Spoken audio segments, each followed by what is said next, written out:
চাওক ছাত্ৰ ছাত্ৰী যুৱক যুৱতী দেশৰ ভৱিষ্যত তেওঁলোক আজি ছাত্ৰ বা যুৱক কাইলৈ দেশৰ শক্তিশালী নাগৰিক তেওঁলোকৰ ওপৰতে দেশ নিৰ্মাণ জাতিৰ আধাৰ শক্তিশালী আধাৰ তৈয়াৰ কৰা তেওঁলোকৰ এটা জাতীয় মৌলিক দায়িত্ব থাকে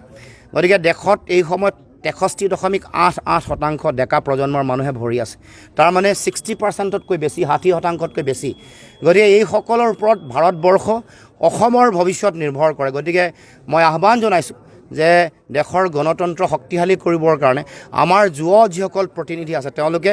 অতি শক্তিশালীভাৱে অংশগ্ৰহণ কৰক তেওঁলোকে ওলাই আহক তেওঁলোকৰ যিটো জাতীয় দায়িত্ব বা তেওঁলোকৰ সাংবিধানিক যিটো দায়িত্ব গণতান্ত্ৰিক দায়িত্ব সেই দায়িত্বসমূহ যাতে পালন কৰি মানুহক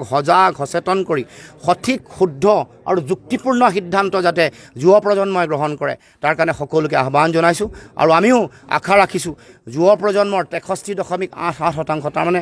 প্ৰায় 64% যুৱ প্ৰজন্মই তেওঁলোকে 100% তেওঁলোকৰ ভোটদান হ'ব তেওঁলোকে বেলেগক অভিভাৱকত্ব দিব তেওঁলোকক গাইড কৰিব পলিটিকেলি কনচিয়াছ কৰিবৰ কাৰণে ৰাজনৈতিকভাৱে তেওঁলোকক শিক্ষিত বা ৰাজনৈতিকভাৱে সকলোকে তেওঁলোকে প্ৰেৰণা দিবৰ কাৰণে সকলোৱে প্ৰয়াস কৰিব আৰু তেওঁলোকে এটা বিশেষ ভূমিকা লৈ ওলাই আহি এই নিৰ্বাচনত ভোটদানো কৰিব বেলেগক ভোটো দিয়াব যাতে 95%তকৈ বেছি ভোটদান ডিব্ৰুগড় লোকসভাত হয় অসমৰ বিভিন্ন প্ৰান্তত প্ৰতিটো লোকসভাত হয় তাৰ কাৰণে মই সকলোকে আহ্বান জনাইছোঁ দেশৰো সকলো ছাত্ৰ যুৱ বন্ধুৰ প্ৰতি আহ্বান যাতে